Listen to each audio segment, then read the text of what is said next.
When the original Three Stooges aired in 1930, it was obviously going to be a big hit. It aired in almost every movie theater. Three Stooges were only shown in movie theaters for the first few years across the country. Three Stooges had begun to air on television and had multiple spin-offs, including The Three Stooges with Moe, Joe, and Larry, or The Three Stooges with Moe, Shemp, and Larry. But everyone's favorite was probably The Three Stooges with Curly Howard. Opinions began to change when almost every Three Stooges fan was exposed to one of the most shocking episodes yet. It was 1947 and the episode, Half-Witch Holiday, was about to come to theaters. This episode marked the end of the Moe, Larry, and Curly era, as Curly had suffered a major stroke on set. Surprisingly, the episode only aired in 2 or 3 theaters in the US, and only a few people had attended the screenings for it. On the 4th day of its release, the film aired at a small suburban neighborhood shopping center. The shopping center had a theater with the latest films of the generation. According to police, only 3 or 4 individuals had arrived in the theater to watch a simple screening of what they thought would be Half-Witch Holiday. It was later revealed that it was much more than that. The episode started off normally as any regular episode would. The title frame slowly faded into view and remained on screen for a good minute. This is when things began to go awry. The title frame began to shake violently, then disappeared altogether. Viewers were shown a white screen for a good 5 minutes and reported quite a ruckus, possibly a struggle of an individual. An alternate title frame slowly faded into view and was simply labeled The Three Stooges. In a similar font, except without the faces of the main actors and the music playing in the background, the title frame faded out, and the name of the episode was widely printed across the screen. The words read, Dead Dunderheads, for a split second, then abruptly transferred to Dead Dunderheads, then simply just to Dead. The screen quickly transferred to the actual episode. A camera faced a room with no furniture, with the exception of some tarp on the ground and a ladder in the background. It apparently looked as if a room was being remodeled. A man, dressed up as Moe, waddles onto the screen reluctantly, wearing a cheap bowl-cut wig that looked like as it was about to fall off. A tag is clearly seen in the back of the wig, whether it was for entertainment purposes or not. The man had a worried look in his face, his eyes darting around the room nervously, his fingers constantly fidgeting. He appeared to be waiting for someone to come on screen. Small murmurs are heard in the background, and after about 30 seconds, a so-called Curly is apparently pushed on screen. Curly was an overweight man with a black eye and multiple cuts on his cheeks and scalp. His mouth was slanted in a downward position, and he looked too nervous. He told Moe to go check the flooring on the other side of the room in an unprofessional way, quietly with a couple of words slurred. Moe shuffles off camera, and soon as he leaves the side of the camera, a so-called Larry walks onto the screen. This had to be worse of the two. It was a female with her hair messily cut and styled to represent the original Larry from the original Stooges. During lines, she would occasionally sob or mispronounce a word or two. Curly tells her that he needs to fix the roof and points to the ladder. By now, tears are clearly visible streaming down Larry's face as she hesitates to walk over to the ladder. She finally seems to build up enough courage to climb up a few steps on the ladder and pretends to work on the roof with a wrench. Curly then bends down and pulls out a toolbox. He reveals that he has multiple sharp, dangerous tools with him and lays them out on the tarp. For a few minutes, everything seems too normal. Around the 3-minute mark, Moe walks onto the screen, stares at the ladder that Larry is lurking on, and heaves a sigh. He slowly walks by the ladder as the camera zooms in on his feet. One of his feet gets caught on one of the legs of the ladder, and the ladder is swept from underneath Larry.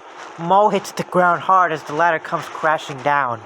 Larry falls down onto the ground on top of the ladder along with the wrench, which hits Moe in the back of the head. Moe appears to spill blood on the ground, but by the next frame, the blood is gone and Moe is cleaned up. A look of pain comes onto the face of female Larry.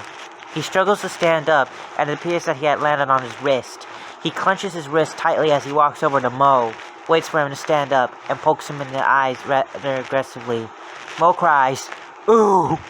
and falls to the ground, his head covering his eyes. He quickly works himself up, gives Larry a death glare, and says a chilling line. "If you want a war, you'll get a war." He smacks Larry upside the head, leaving Larry distorted and in pain. He pushes Curly out of the way, who was finishing laying out all his tools. Moe bends down and picks up a screwdriver. He trudges over to Larry, who is still hunched over in pain. He taps on Larry's shoulders. Larry looks up and Mo drives the screwdriver onto Larry's eyes. By now, 3 of the 4 audience members have gotten up and left the theater, children crying, women shaking with fear. The only remaining audience member was a male in his 20s, an amateur movie maker studying the arts of movies and television shorts so that one day a film could be in the theaters.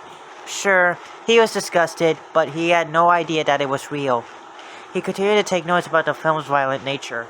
The 3 audience members report to the staff, who assume that the wrong movie is playing, and also assume that everyone has left the theater, so they leave the film running. Mo lets go out a screwdriver and puts his bloody hands over his eyes, appearing to block the violence away from his vision. The camera now focuses on Larry, now crying, blood running down his face. Larry drops to the tarp and passes out from shock. It is unknown if Larry is even alive by now, but it even matters. Mo bends down and yanks the screwdriver out of Larry's eye. The screwdriver possibly penetrated the brain, leaving Larry motionless on the tarp. Mo faces the camera and mutters, "You heartless sick bah." The film was obviously edited out, because a puddle of blood had now formed underneath Larry, and Mo had multiple bruises and cuts on his face now. The man watching the film later complained to authorities that the film began to get fuzzy and distorted, giving me a headache. A headache, indeed. The film appeared to be damaged at this part in the film reel, as the screen flashes white and black rapidly, leaving the next series of events illegible for the next few minutes. After the flashing stops, the audio appears to not work anymore, as it appears Mo is saying something to Curly, but it is impossible to hear what they are saying. Since the beginning and the end of the white flashing, Mo appears to have new cuts and Curly appears to have a sliced lip. Larry is now obviously dead, but the actors take no notice to him. Mo now appears to be sawing some wood with a rusty old saw, and Curly is hammering some nails into a wall for no apparent reason. As Curly walks across the room to get some more nails off screen, he slips on one of the tools he laid out and reaches for Mo to help him. He accidentally grabs for the saw, scratching his hand vulgarly as he hits the ground with a thud. The audio abruptly begins to work again here, and Curly is now heard whimpering as he crawls off screen, leaving a trail of blood. "You fool! Someone could have got hurt!" Mo shouts. He scolds Curly when he walks back onto the screen by giving him a sturdy punch in the stomach. A strange look comes upon Curly's face as he bends over and vomits up a little fluid. Small chuckles and snickers are heard in the background, as Curly returns to punching nails in the wall, now breathing heavier as he was about to burst into tears. About 5 minutes pass, and Curly asks for some help from Mo to nail some more nails into the wall. Mo holds the nail as Curly hammers the nail more and more into the wall. You expect Curly to hit Mo in the thumb with a hammer, but it luckily doesn't happen. Instead, when Mo walks back to sawing more wood, he asks Curly for some help. Curly holds the wooden plank for Mo, who mostly cuts and deliberately lets the saw blade graze Curly's fingers. Curly quickly draws away with a furious look in his face, picks up his hammer, and swings the hammer into Mo's genitals. As Mo falls to the floor, blood and semen leak out of his pants. He gasps for breath as he grabs Curly's leg and begins to bite. Curly gives another swing of the hammer to Mo's hand, leaving it dislocated with the bone snap. Mo crawls over to the saw, now on the floor, and throws it at Curly. The saw blade penetrates Curly's big round belly as blood oozes out of both his stomach and mouth. He lets go of the hammer, which falls upon his toes, making a large echoing cracking sound. Curly begins to mumble gibberish and slurred sentences about toys and sports, then rude remarks about his mother and his genitals. As he talks and faces the camera, blood often manages to shoot out of his mouth and onto the camera.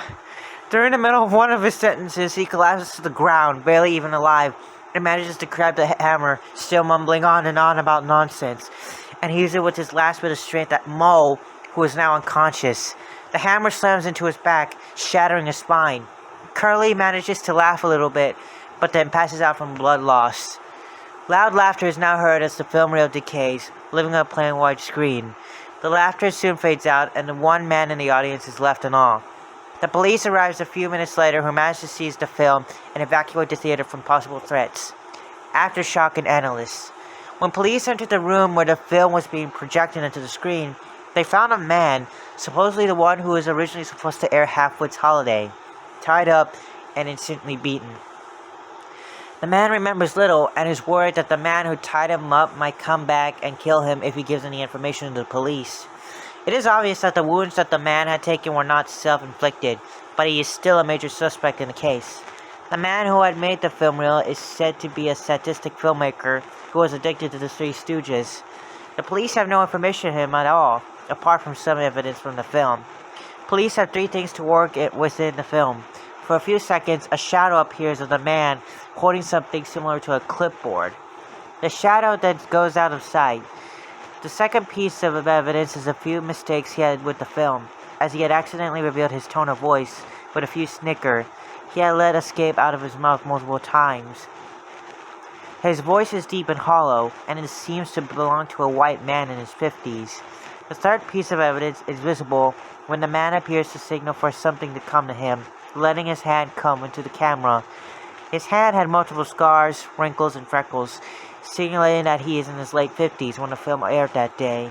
The actor for Curly was actually an autistic man kidnapped from the mental hospital when he wandered out the front door and down the street. The actor for Mo was a businessman who was addicted to drinking alcohol and doing drugs. He was kidnapped on his way home from work. The actress for Larry was a cheating wife who had 4 husbands. She was kidnapped while walking to her job. The three had no relations in any way, but what the police did discover is that they each had flaws in their lives, and the police assumed that the madman wanted to make life more perfect by erasing all flaws from the human race. The film was shot on location in a local abandoned office building. The actor for Mo was pronounced dead. The actress for Larry was also pronounced dead, but the actor for Curly was in critical condition and was on the verge of death. He slowly recuperated and managed to live for a few more years until committing suicide. He did not tell the police much, but what he did was rather helpful. The bad man ran out the door and drove away. He told one of his friends that he was going far, far away. Police have been on the lookout all over the country, but there has been no luck. The reward for capturing him has been raised to $5 million. Columbia Pictures was notified about this event, but refused to comment on it. A couple of workers quit from Columbia shortly, believing that one of them possibly could have been the sick person that wrote this. As for the amateur filmmaker, he came to be my grandfather, who happened to tell me this whole story. He had been questioned by the authorities as well, and is also another major factor in this. The man who had filmed this film, though, is probably dead if he was in his 50s. 70 years ago, the case can be dismissed and all can be at peace. Well, I'd love to tell you more, but I have to leave. Someone is talking to me about starring in an independent film.